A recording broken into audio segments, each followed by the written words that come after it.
Boa tarde, senhoras e senhores. Muito boas-vindas a este Fórum dos Líderes Mundial na Universidade de Colômbia. É uma grande honra para mim e penso que para todos nós podermos dar-lhe as boas-vindas, Senhor Presidente Filipe Nyusi, de Moçambique, para participar neste fórum.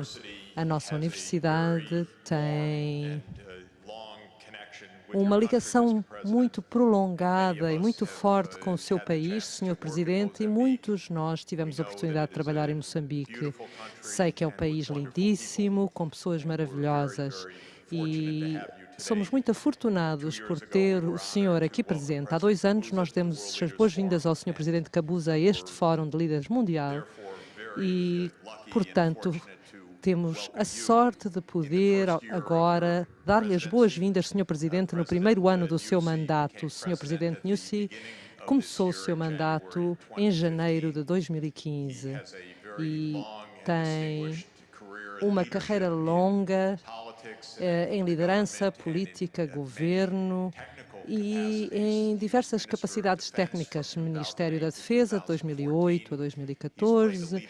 Ele desempenhou um papel de liderança no setor portuário e de transportes. Ele é licenciado em Engenharia. Então, ele chega à presidência com uma experiência ampla, num momento muito interessante no seu país e no mundo. O Sr. Presidente Nyusi está também a participar na inauguração da Assembleia Geral e estes últimos dias tem sido a ocasião para adotar as novas metas de desenvolvimento sustentável. São 17 objetivos para desenvolvimento global sustentável que deverão servir como impulso significativo para países como Moçambique, que sabemos ter não só potencial, como necessidade de desenvolvimento e agora uma oportunidade baseada em cooperação global para o desenvolvimento sustentável. Antecipamos com muito interesse o seu discurso, Sr. Presidente. Depois do discurso, teremos uma sessão de perguntas e respostas. Preparem as suas perguntas e juntem-se a mim para dar as boas-vindas ao Sr. Presidente.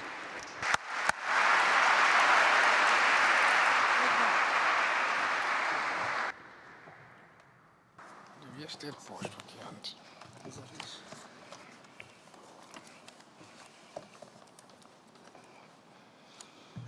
Magnífico reitor da Universidade de Colômbia, caros membros do corpo diretivo, estimados professores, distintos convidados, minhas senhoras e meus senhores. É um grande privilégio poder falar para um auditório rico e afinado e, acima de tudo, exigente como este.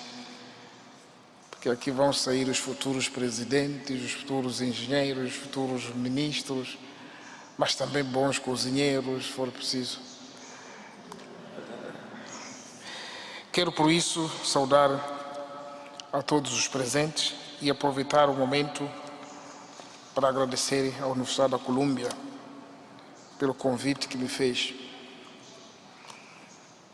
Gosto de falar para a comunidade acadêmica porque conseguimos vender o nosso pensamento e, se for bem comprado, significa que podemos produzir um pensamento mais caro nas próximas ocasiões. Para a nossa interação, escolhemos um tema candente e sempre atual, que fundamenta a razão da vossa existência ou da vossa presença nessa universidade, essa universidade prestigiada, mas também atual porque constitui, no meu ciclo de governação, uma prioridade. Nós decidimos e achamos que para termos sucesso na nossa governação, o homem tem que estar no centro das nossas atenções. A maior riqueza que o meu país tem é o capital humano. E com o capital humano nós podemos fazer tudo. Portanto, vamos falar sobre o desafio do desenvolvimento do capital humano no contexto do desenvolvimento sustentável. Tinha pensado chegar aqui e fazer a pergunta: o que gostariam de ouvir de mim e sobre Moçambique? Mas pensei, depois vi que haveria muitas ideias. O que quero fazer agora, quero apenas provocar e deixar-vos livres para procurarem saber de tudo o que querem saber sobre Moçambique sem receio. Trata-se de um tema vasto na medida em que aglutina em si dois grandes assuntos. Como disse, a problemática do capital humano como o primeiro e a segunda parte é o desenvolvimento sustentável. Sobre o capital humano, nós assumimos como sendo um conjunto de capacidades, de conhecimentos, de competências, de atribuições, de personalidade que favorecem a realização de trabalho de modo a produzir valor econômico. Estas aptidões e competências só podem ser adquiridas por um funcionário, por um trabalhador, por um artista, qualquer que seja, por meio da educação, perícia e experiência. Desenvolvimento humano, desenvolvimento sustentável significa, para o seu turno, garantir o desenvolvimento e crescimento econômico necessário, assegurando a preservação do meio ambiente e do desenvolvimento social para o presente e para as gerações futuras. Queremos, portanto, um desenvolvimento sustentável, dizer que um desenvolvimento que se autoalimenta, portanto, de forma cíclica e contínua, não aquele que depois descontinua. Portanto, para que ocorra o desenvolvimento sustentável, é necessário que haja uma harmonização entre o desenvolvimento econômico, a justiça social, acesso aos serviços públicos de qualidade, a qualidade da vida e o uso nacional dos recursos de natureza e pessoas capazes de fazer as coisas acontecerem.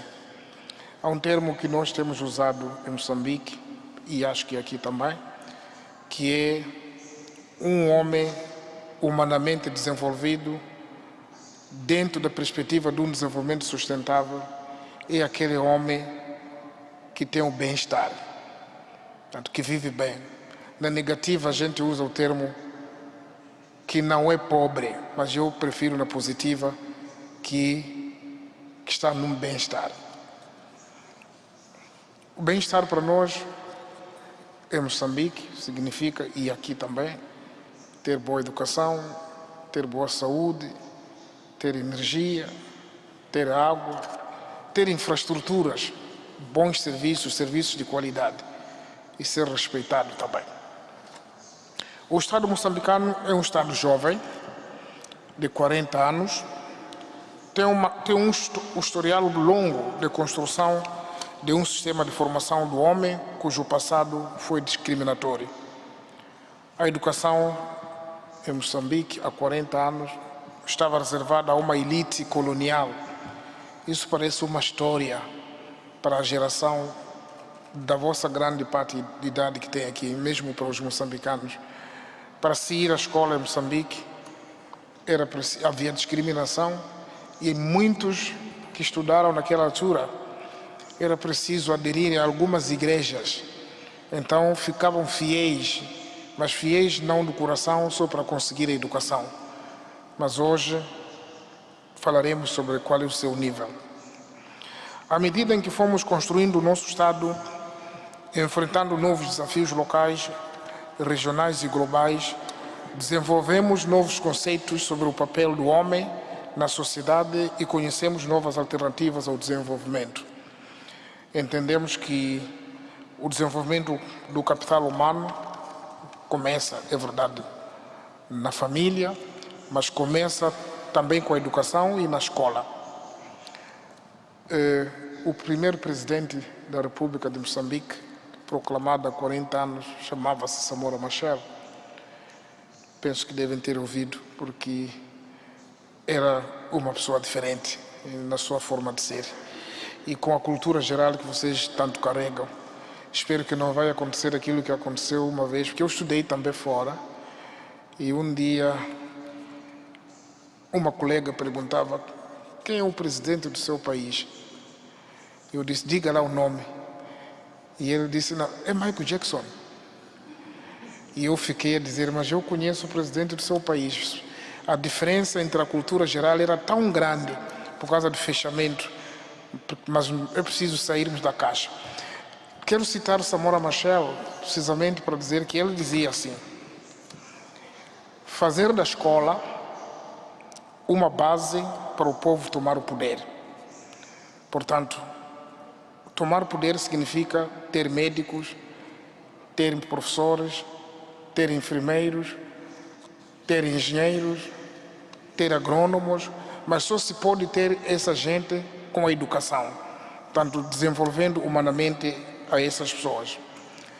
Em 1975, portanto, o ano da nossa independência, quando conquistamos a independência, Moçambique apresentava um dos quadros de desenvolvimento humano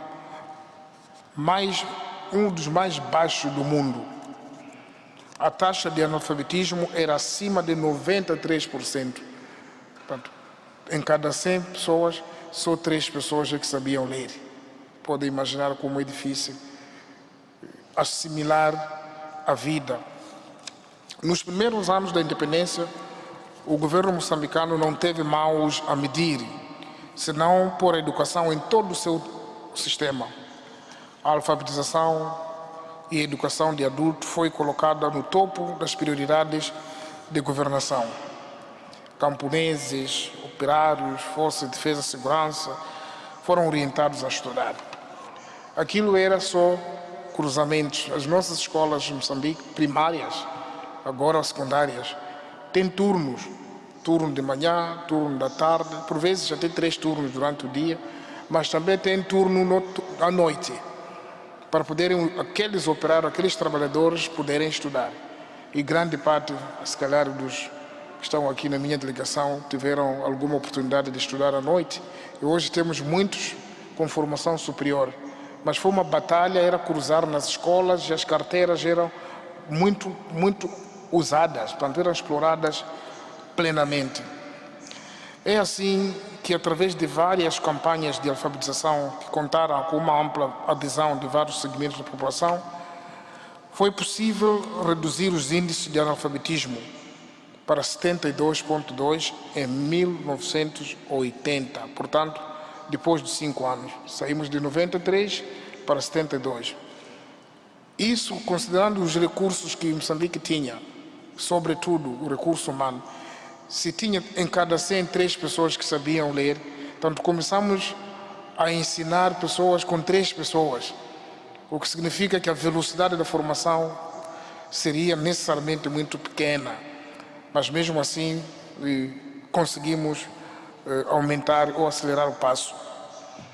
Os níveis de alfabetização e de escolarização da mulher e da rapariga, que têm merecido especial atenção, têm progredido de forma assinalável.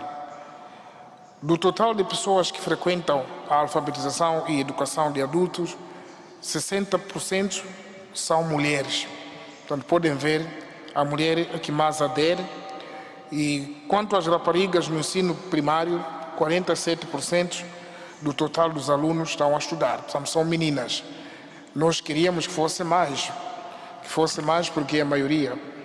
E eu dizia ontem, no Fórum das Nações Unidas, quando estamos a discutir a problemática da mulher, do empoderamento, da emancipação da mulher, quando muito sublinhamos sempre que é preciso mulher que ocupe os cargos da decisão. É o que muitas das vezes lutamos. Mas nós quisemos levar de grande impacto uma mensagem de que não é suficiente mulher ser dirigente. O importante que a mulher tem que ter é também importante estar na posição de decisão. Mas se a mulher não tem educação, se a mulher não tem saúde, se a mulher não tem recursos para crescer, o nível da vida é muito mais baixo. Porque é muito fácil dizer, por exemplo, nesta universidade, todos os reitores, toda a direção deve ser mulher. Podem ficar mulheres, mas serão sempre a minoria. E as outras mulheres que não conseguem educação, que não têm o sustento do dia a dia, como que sobrevivem. Porém, registramos com satisfação o incremento do número de raparigas no ensino secundário, onde a taxa sobe para 48. Portanto, estamos no 42 no ensino primário, 48 no ensino secundário, o que significa que conseguiremos alcançar, porque em Moçambique a população total, as mulheres representam 52%. Contudo, esta tendência decresceu, ou seja, o melhoramento do índice de mulheres alfabetizadas foi afetada pela guerra de desestabilização imposta ao nosso país, que durou durante 16 anos. Portanto, dilacerou o tecido humano e socioeconômico. O que quer dizer? Com aquela guerra, as raparigas não podiam ir estudar, porque as aulas, como dissemos, algumas eram noturnas, e o raio, que agora reduziu bastante, mas no passado, da residência à escola era grande, e isso interrompeu sobremaneira o processo da educação da rapariga. Com o término do conflito armado e acordo geral de paz que foi assinado em 92 em Roma, novas perspectivas no setor da educação se abriram. Assim, o governo voltou a pôr a educação na sua lista de prioridades, no sentido de todos os cidadãos, sem exceção, poderem desenvolver plenamente as suas potencialidades. É assim que o desenvolvimento do capital humano e social, associado à gestão sustentável e transparente dos recursos naturais e do ambiente, constituem prioridades da nossa agenda de governação para os próximos 5 anos. A consolidação da unidade nacional, da paz, da soberania, no ciclo de governação que lideramos, definimos como prioridade, porque sem estabilidade nenhum desenvolvimento pode ocorrer. Só tudo ocorre em paz. Se nós estivermos em conflitos e em guerra, o exemplo que dei, que fez atrasar a alfabetização das raparigas em especial, foi mesmo por causa da guerra. A promoção do emprego, da produtividade e da competitividade, do desenvolvimento de infraestruturas econômicas e sociais são fundamentais, porque também asseguram o desenvolvimento integral do homem. Portanto, o homem não pode estar desenvolvido da forma integral se tiver muitas carências, porque essas prioridades garantem a alimentação, a comida, garantem a educação, a saúde, a habitação, a energia, a água. Efetivamente, parte do processo da humanização da formação, sendo que a escola é hoje um ambiente diversificado de aprendizagem e de ensino com uma perspectiva de desenvolvimento humano. A escola é naturalmente um local onde se conjugam valores, conhecimentos, atividades e regras, e pela sua natureza acaba por ser um atrator de conflitos que resultam de muitos e variados e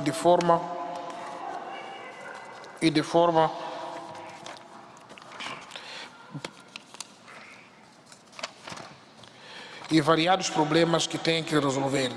É nessa senda que colocamos bem expressiva esta como uma das áreas basilares da nossa ação governativa, onde tivemos de criar um ministério específico de forma personalizada. Trata-se do assunto do desenvolvimento. Isso quero dizer, nós em Moçambique tivemos ministérios, Ministério da Educação e Cultura primeiro, mas vimos que cultura é uma área muito grande e diz tudo. Anexando a educação, estávamos a ofuscar uma das áreas, ou cultura ou educação. Mas depois também tivemos só o Ministério da Educação, mas que consigo juntava o ensino superior, o ensino de ciência e tecnologia. Continuamos a ver que a carga da educação não atingíamos exatamente o objetivo, este daqui hoje é o nosso tema, que é o desenvolvimento humano. Então, o nosso ministério agora chama-se Ministério da Educação e Desenvolvimento Humano, para personalizar a atividade humana, porque é esta que é a base, e eu disse no início que a governação nossa centra-se no homem, no capital humano. Na lógica do desenvolvimento do capital humano, a escola é espaço social e cultural em que os alunos aprendem a aprender, processando a informação que lhes é apresentada com o caldo cultural onde vivem. O termo aprender a aprender é importante aqui. Queremos evidenciar que no processo de desenvolvimento humano o homem deve ser autônomo na recolha de conhecimentos que precisa. Podemos estudar, mas quando depois terminamos não sabemos estar, não resolvemos qualquer problema, então nós ainda não aprendemos a aprender. Na verdade, as pessoas que frequentam a escola são todas diferentes e geram interações contínuas e muito complexas que têm sido para nós o princípio para o desenvolvimento.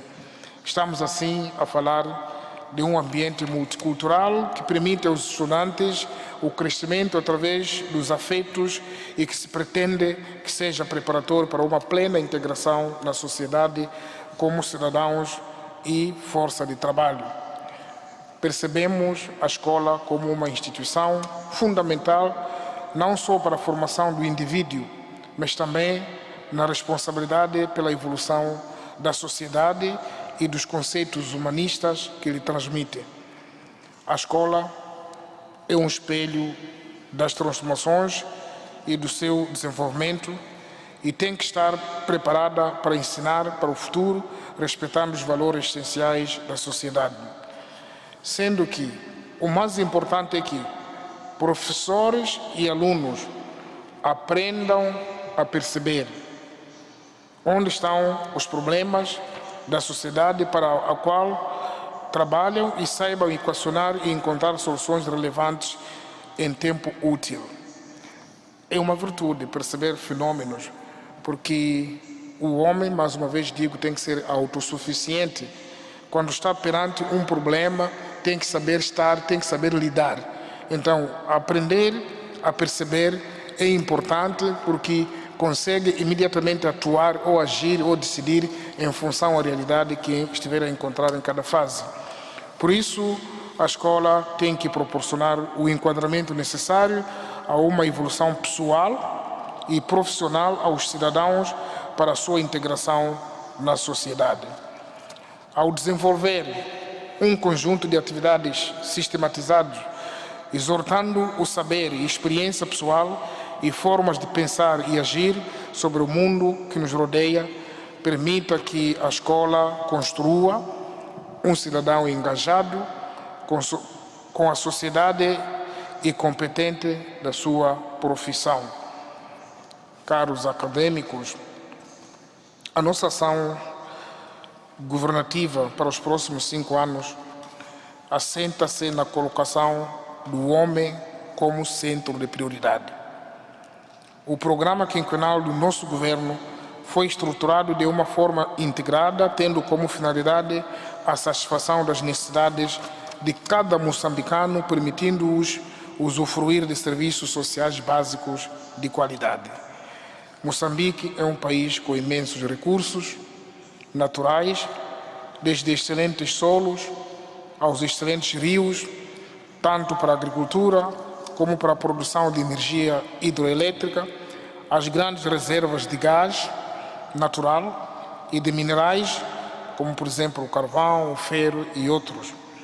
Para além das grandes reservas de carvão, cuja exploração foi retomada em 2012, em Moçambique existem jazigos de grafite, de bauxite, de ouro, pedras preciosas, entre outras, por explorar. Com tudo isso, precisamos de promover investimentos, desenvolver a agricultura, a pesca, o turismo, explorar de forma sustentável os recursos minerais, desenvolver infraestruturas econômicas e sociais com vista a melhorar a qualidade da vida dos moçambicanos. Isso é possível promovendo a industrialização, que só é possível ser sustentável com o desenvolvimento do homem, que é o maior capital. Hoje estive a falar para a Rádio das Nações Unidas e o jornalista fazia-me uma pergunta: este programa ambicioso do seu país, onde é que encontram dinheiro? Eu disse, o principal capital já existe, que é o capital humano. Então, o homem moçambicano tem que pensar e encontrar soluções para os problemas. E esse dinheiro é uma das variáveis que deve ser procurado. E isso é possível, portanto. A industrialização tem que ser baseada na transformação das matérias-primas com que o país conta e das diferentes oportunidades existentes. A par de tudo isto, o nosso desafio maior tem sido o recurso à investigação e à mecanização da agricultura, por exemplo, para a agricultura. Ao movimento humano e social, entendemos também como a necessidade de combater as doenças endêmicas, reduzir a mortalidade materno-infantil, para além de ter acesso à escola de qualidade. Entendemos que ter boa casa, serviços sociais de qualidade e melhoria no entendimento público constituem a concretização desta prioridade como condimentos claros que garantam o desenvolvimento deste capital. O combate à subnutrição, portanto, crônica, esse é um problema, é um dos imperativos para o apuramento do desenvolvimento humano. Incentivamos a produção de mais alimentos, o que garantirá que a nossa população tenha cada vez mais alimentos disponíveis. A taxa de subnutrição em Moçambique, em crianças menores de 5 anos, ainda cifra-se em 43%. Isto é muito e é mau. O que nos recomenda que apostemos cada vez mais na educação nutricional. Aqui é um exercício, um trabalho que está a ser feito. As comunidades precisam de serem preparadas. Há muita comida, por exemplo. Há banana numa família, tem banana, tem batata doce, batata pó laranjada, criam gados, criam galinhas, mas os hábitos de alimentação por si só, como não são preparadas as populações, eles vão para uma linha do consumo. E por isso mesmo nós estamos a criar programas específicos para ver se podemos intervir para o melhoramento da dieta das comunidades. Ainda no âmbito do desenvolvimento humano e social, o ensino técnico profissional é uma das nossas apostas e visa habilitar os jovens para saber fazer. Não basta que os nossos cidadãos saibam ler e escrever, eles devem adquirir competências que os capacitam para o mercado de trabalho e lhes permita dar um contributo para o desenvolvimento acelerado do país.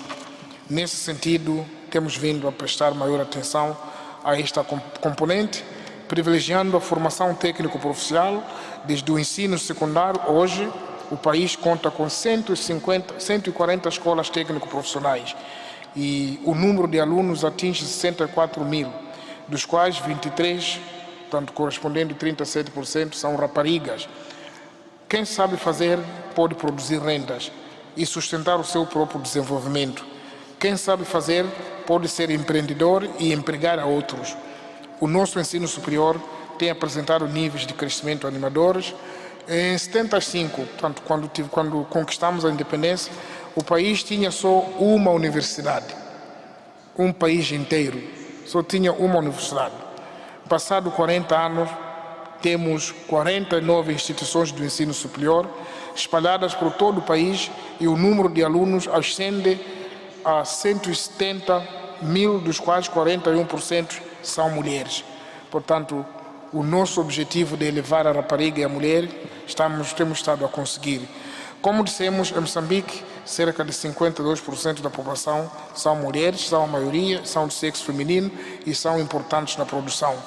Isso implica que qualquer plano de desenvolvimento sustentável que se pretende ser sério deve necessariamente ter como uma das suas prioridades o empoderamento da mulher. Hoje, Moçambique é um dos países que mais cresce no mundo.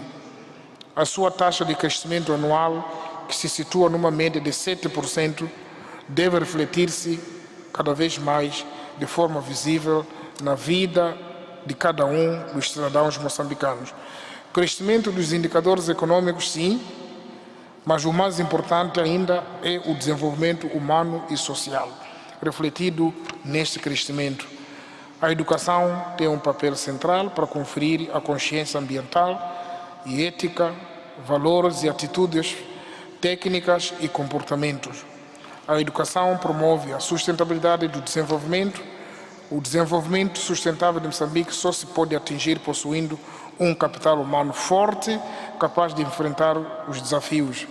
Daí a grande razão da escolha do tema, papel que essa universidade desempenha, está a formar o homem. Estimados participantes, durante a minha investidura, vou-vos recordar uma passagem em janeiro, dia 15 de janeiro deste ano, referi-me que a nossa aposta na consolidação das instituições do ensino e administrativas tem como objetivo, entre outros, a produção, a gestão e a promoção de conhecimentos. Dissemos isso porque acreditamos que o Laboratório das Soluções é a instituição da formação. Nós viemos aqui para falar para vocês, mas para ouvir, porque é aqui que é Laboratório de Conhecimentos. Esta pode criar a sua própria marca, essa Universidade de Colômbia pode criar a sua própria marca de referência, que estabelece através da qualidade do seu produto. Um dos parâmetros de medição é a integridade dos seus formandos a nível da procura do seu produto. Uma das maiores qualidades é o grau de sustentabilidade do desenvolvimento resultante do capital humano aqui formado. A Universidade de Colômbia pode tornar-se numa maior referência, não só nos Estados Unidos, não só no continente americano, mas no mundo, já que é muito bem conhecido. Com esta minha intervenção, espero ter conseguido provocar o questionamento que pode conduzir-nos a uma interação sobre o tema escolhido. Como disse, não sei o que querem ouvir, mas apenas provoquei e vocês vão dizer o que querem ouvir. Vamos assim contribuir para a produção de conhecimentos e para o enriquecimento do nosso projeto de desenvolver a sociedade através da criação do capital humano forte. E muito obrigado pela atenção.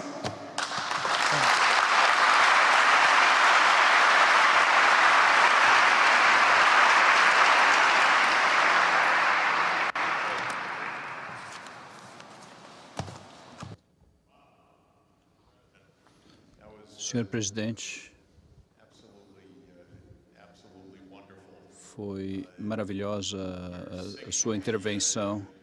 O senhor está a falar nosso idioma, a falar sobre a importância da educação e para o bem-estar e para o desenvolvimento econômico.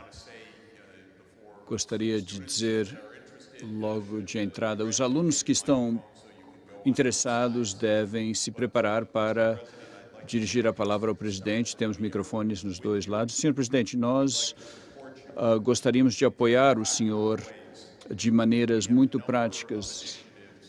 Nós, nessa universidade, temos muitas iniciativas, novas maneiras de capacitar, usar a tecnologia de informação. Eu fico muito feliz saber que as minhas palestras estão disponíveis em telefones, disponíveis para alunos em qualquer país. Estes cursos, hoje em dia, 30 ou 40 mil alunos acessam gratuitamente esses cursos pela internet. Temos oportunidades para cursos oferecidos pela internet. Também temos cursos primários e de ensino médio. Temos iniciativas importantes junto com a Ericsson, a empresa de telecomunicações, que lançou um projeto a criar laços entre o currículo e a internet. Temos um programa de treinamento no setor de mineração, que é extremamente importante, obviamente, para o país do senhor, porque o setor de mineração irá oferecer muitas receitas e queremos que os líderes do seu país sejam muito bem capacitados para que possam negociar excelentemente com os seus parceiros e possam conseguir grandes acordos para que as suas matérias-primas podem ser usadas para os destinos que o senhor mencionou. E uma última palavra, senhor presidente. O secretário-geral Ban Ki-moon me pediu há 3 anos atrás que eu ajudasse a estabelecer uma rede de conhecimento para o mundo, no qual as universidades no mundo inteiro participariam. Temos centenas de universidades que participam desse programa, criando uma rede. E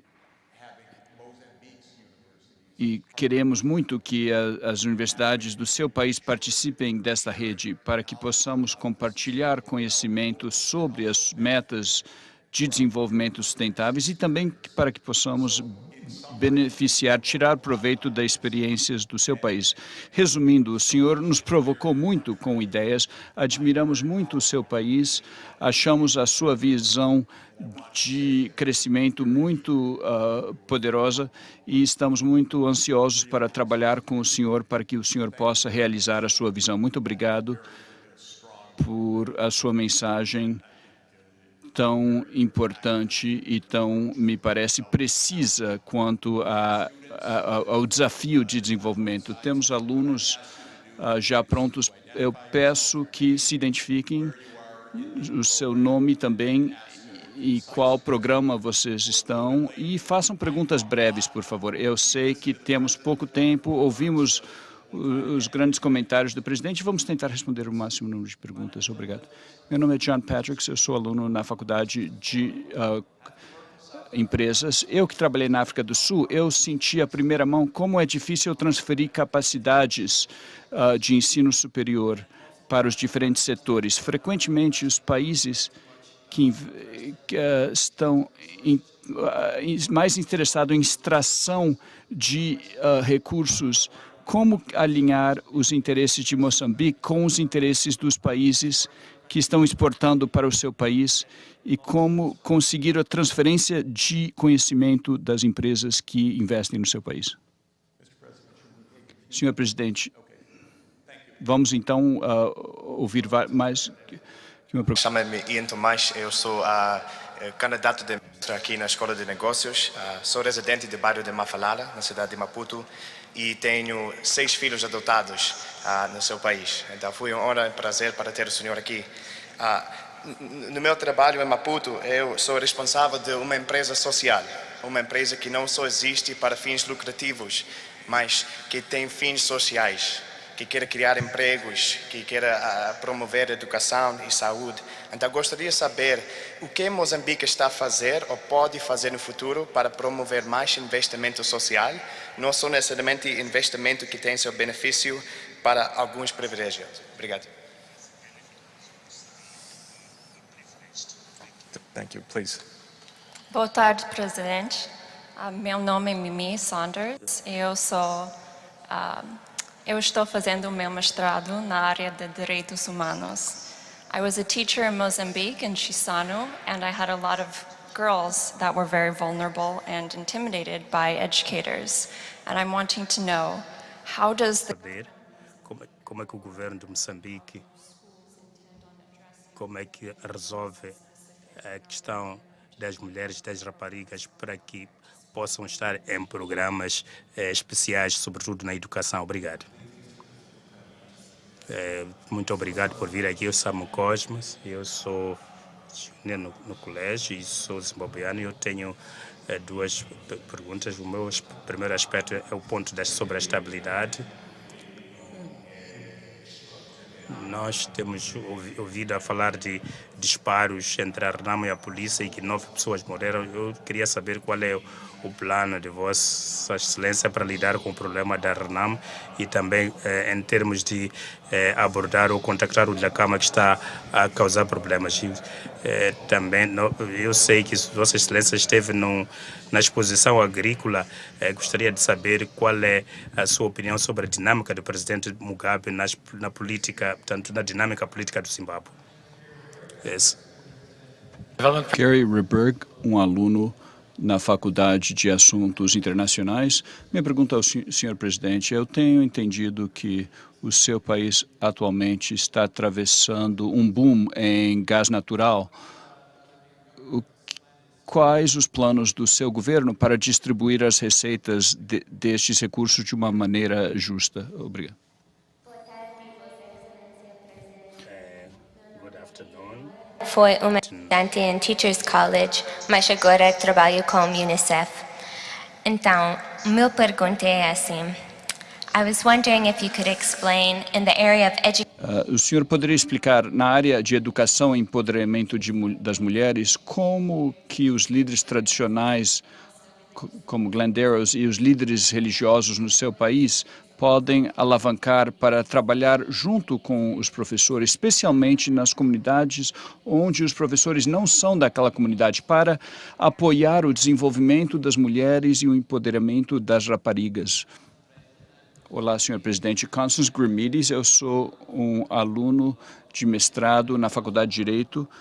Como que o senhor criará instituições de alto valor e de importância para que o seu país possa prosperar? E a última pergunta, Excelência, muito obrigado por nos visitar hoje. Meu nome é Maureen Chong, eu sou de Gâmbia, na África Ocidental. Estou estudando sustentabilidade aqui. A meta número 7 das metas sustentáveis, eu acho que é a meta que irá avançar a África. Qual é? De energia sustentável para todos. Eu imagino que todos já sabem de cor todas as metas. Esse é o dever de casa para todos os alunos, saber de cor todas as metas. Eu gostaria de saber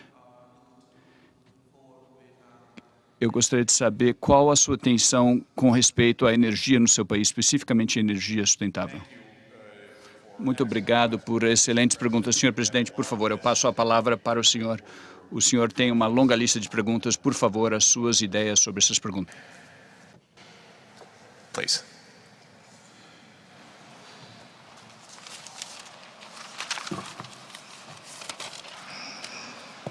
Bom, não sei se costuma acontecer convosco também. Preparar muito para um exame. Estar bem preparado para o exame, para ir fazer, mas chega lá, apanha o exame muito fácil. Então eu apanhei um exame muito fácil aqui hoje, perguntas muito fáceis. Vinha preparado, vinha com 1 tonelada de respostas, mas não sei, eu vou descarregar só um quilo. Bom, a penúltima pessoa que falou há de repetir a pergunta. Não percebi bem. Enquanto isso, eu vou reagindo às primeiras. Transferência de conhecimentos alinhado com os interesses dos empresários ou dos investidores. Neste caso, deu o exemplo da África do Sul, que estão ligados mais à extração mineira. Estamos conscientes disso. E ainda ontem falávamos num debate onde evidenciamos que a transferência dos conhecimentos do know-how para nós é extremamente importante. O que estamos a fazer agora, quando falamos com as empresas que vêm investir em Moçambique, uma das coisas que fazemos é trazer o mínimo possível de trabalhadores expatriados. Porque se a empresa vai precisar de motoristas, operadores de máquinas, esses podem ser encontrados em Moçambique. E isso até ajuda sobremaneira a reduzir custos de operação da própria empresa que vem, ajuda a empregar mais moçambicanos, ajuda também a transferir os conhecimentos que trazem. E nós estamos a encontrar uma grande resposta. Falava ontem, ainda aqui em Nova York, com uma empresa que é General Electric, que abriu escritórios ainda este ano, mas já tem 40 trabalhadores moçambicanos e tem só 1 ou 2, que são 2 quase, que vieram daqui. E vai criar escola de formação de pessoas, de jovens, para trabalhar com os motores das suas máquinas. E nós acreditamos que isso vai crescer. Temos, por exemplo, uma outra empresa que está a operar na província de Tete, que se chama Moatize. Eu prefiro ir com exemplos concretos, não falarmos geral. Geral qualquer pessoa pode falar. Então, lá em Moatize, tem um grupo de jovens, o maior caminhão que existe em Moçambique, se calhar na África, segundo eles, é conduzido por uma mulher, uma menina, uma jovem. Mas foram treinados, uns foram levados para fora, e isso está a acontecer. Portanto, são obrigados a ter uma cota máxima dos jovens moçambicanos a trabalhar nessas instituições e também a criarem cursos de formação, podem ser no local de trabalho ou alguns, por causa de custos, vão ser treinados nas suas terras de origem dessas empresas, por exemplo. E estamos a ter sucessos, temos isso na área de agricultura. Inauguramos agora, há bocado, na província de Zambeze, um viveiro muito grande, que vai ocupar mais de 15 mil hectares. Os trabalhadores que estão aí, acima de 200, todos são moçambicanos, menos um técnico. Então, estamos a atingir o objetivo. Bom, o jovem de Mafalala, que tem filhos em Moçambique, 6, primeiro, parabéns. Significa que alguma coisa socialmente está a fazer pelos exemplos. E pergunta como que nós fazemos para promover os processos, os projetos sociais, e neste caso concreto, tem assistência e tem incentivos do Estado. A partir da altura que registra e depois explica o seu projeto, o Ministério do Gênero, Criança e Ação Social tem a obrigação de acompanhar esses processos, incluindo a educação. Se são projetos de educação, há vezes que a própria educação, não só fornecendo os currículos ou a literatura necessária, mas também fornece docentes, professores, que podem ser pagos pelo Ministério da Educação e a desenvolver esses projetos. O importante é que têm que ser legíveis, têm que ser reconhecidos e têm que incluir a parte da matéria social. Existem, por exemplo, as congregações religiosas que estão a abrir creches, que estão a abrir escolinhas, etc. E essas também têm uma assistência no nosso país, têm um acompanhamento. Portanto, estão a ser acarinhados. Fui perguntar como que o governo de Moçambique resolve o problema de rapariga. E essa pergunta foi repetida também mais adiante com mais alguém que fez a mesma pergunta. Se viram, consumi 30% da minha intervenção a referir na educação, no gênero. Falei, as mulheres são 52%, a maioria, e é uma classe atualmente vulnerável a doenças e dificuldade de estudar. E quando se dizia qual é o apoio que as comunidades podem dar para o apoio, nós, por exemplo, temos um problema. Por que a educação para as mulheres tem sido difícil? Há casamentos prematuros. Nós estamos a fazer um esforço para desencorajar casamentos prematuros. Há o fato de considerar que a mulher tem que ser só esposa, tem que servir ao homem. Estamos a desencorajar e estamos a criar a mentalidade de que a mulher é igual ao homem. Hoje, em Moçambique, para os que passaram por Moçambique há 10 anos atrás, quando chegam, é totalmente diferente. As meninas, as raparigas se orgulham de ser, fazem quase tudo. Grande parte dos enfermeiros de Moçambique são mulheres. E o último registro que solicitei para saber, grande parte das médicas que se formam em Moçambique são mulheres, e isto tem sido incentivo quando voltam para as suas povoações da origem, lá na aldeia. Só o fato de ver que aquela menina do vizinho foi estudar e voltou professora, voltou enfermeira, voltou motorista. Isso encoraja e incentiva. Estamos a atingir os objetivos. As nossas mensagens todas são em proteção da mulher, e mesmo nas matrículas na escola damos também prioridade à mulher, incluindo se as escolas estão cheias em curso de turno ou diurno, a mulher é dada prioridade para estudar de dia, para ver se ela é mais protegida e consegue ter mais prioridade. Portanto, os esforços estão a existir nesse sentido. O nosso irmão vizinho do Zimbábue falou de estabilidade primeiro, depois falou qual é a dinâmica do governo de Zimbábue.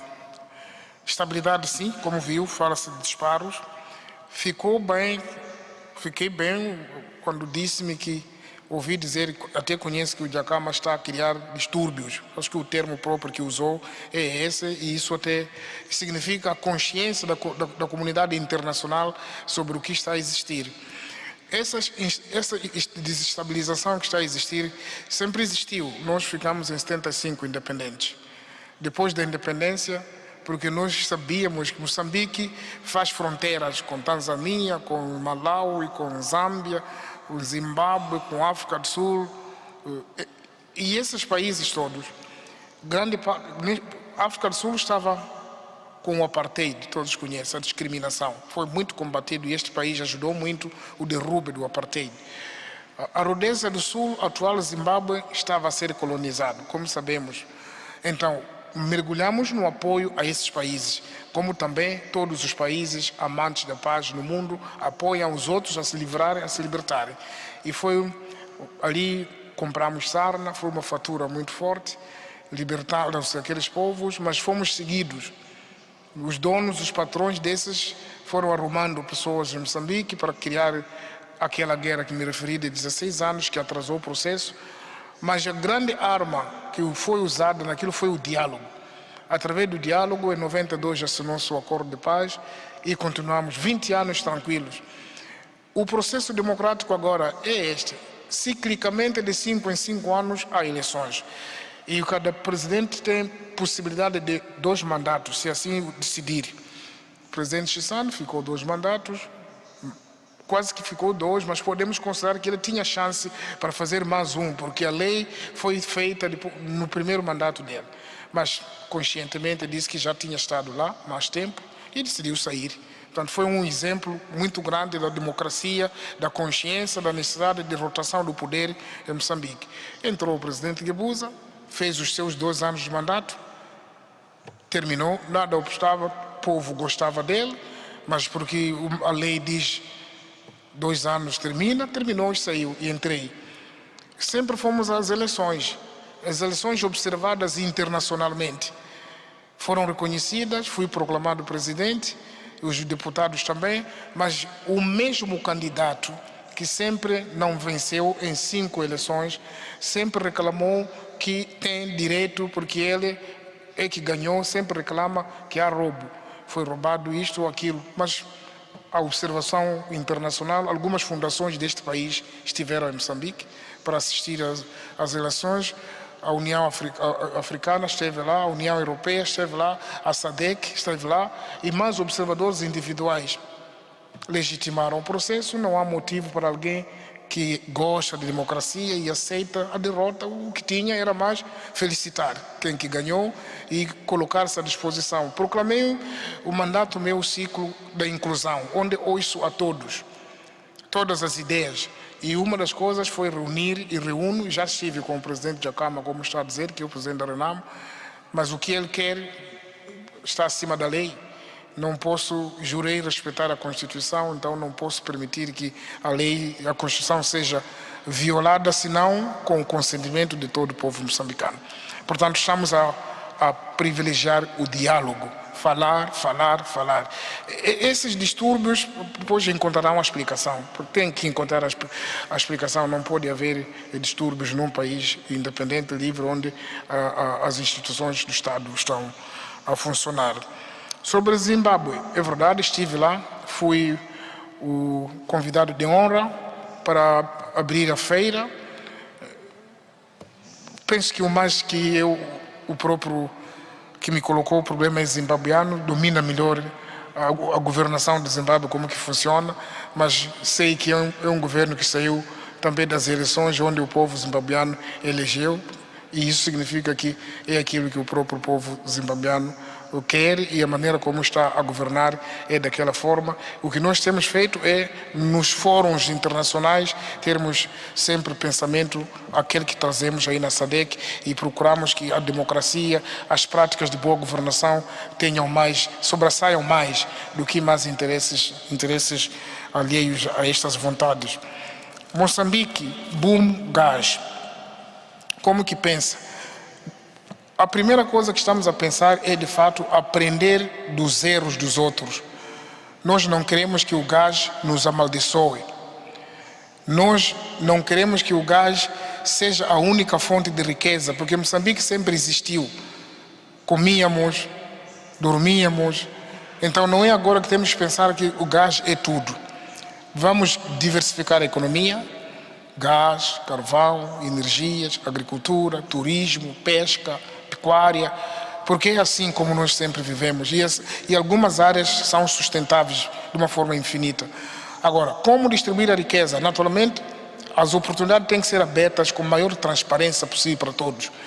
Quem tem capacidade de investir, seja investimento nacional ou em parcerias com o investimento estrangeiro, deve ter espaço se ele concorrer dentro das regras. A forma como temos feito para distribuir a riqueza são os ganhos desses negócios, não só do gás, mas de tudo que aparece, de caminhar aquilo para o bem público. Mais escolas, construir, mais hospitais, pagar bem os professores, se assim conseguirmos, pagar bem o enfermeiro, estradas, etc. Essa melhora equitativa para elevar a vida. E algumas áreas, subsidiando a população, se o trigo, por exemplo, que se faz pão é muito caro, nem toda a gente consegue. Mas há muita forma. Nós, em Moçambique, quase que a saúde é gratuita, em grande percentagem. Os retrovirais para doentes de SIDA, porque é um dos países afetados, temos a taxa de sobrevivência de quase que 11,4. Então isso significa que esses medicamentos são gratuitos, os medicamentos de malária são gratuitos. E nós não temos um poço onde levamos o dinheiro. São essas rendas que saem disso que nós usamos. E por isso acreditamos que é uma das formas que vamos usar. A educação das mulheres já respondi. Mas eu tinha pedido para o penúltimo fazer de novo a pergunta, mas queria responder à última, sobre a energia. A energia é o próximo negócio de Moçambique. É o próximo negócio de Moçambique. Energia, Moçambique está abençoado. Começaríamos por energias renováveis. Essas não precisamos de muito esforço para encontrar a matéria-prima. Mas Moçambique tem muito carvão, está a exportar carvão. Portanto, podemos fazer também energia a partir de carvão. Moçambique tem rios que não secam. Aliás, uma das maiores barragens na África Austral chama-se Cabora Bassa. Está em Songo, em Tete, em Moçambique. Ilumina Moçambique todo. Portanto, é um dos países não muito mal iluminados na região. As aldeias de Moçambique têm energia. Não chega, mas nós podemos fazer mais porque temos possibilidade de fazer em Boroma, em Lupata, em Pandancua, mesmo na Cabora Bassa, centrais hidroelétricas muito mais fortes. Mas energia, Moçambique tem o gás, esse que se falou, grandes quantidades. Gás vai produzir energia. Portanto, a próxima indústria mais forte para Moçambique há de ser a indústria de energia. E há visão sobre isso, estamos a trabalhar neste sentido para tornar também a exploração de energia sustentável. Não sei se a última pergunta que pedi para repetir está em condições para fazer de novo a pergunta. Há uma pergunta que não respondi porque não percebi bem. A sétima pessoa. E como sou transparente, tenho que... Falou de criação de valores. Foi ali, aqui. Ali. Bom, se alguém não levanta, significa que percebeu tudo. Então, muito obrigado. Thank you.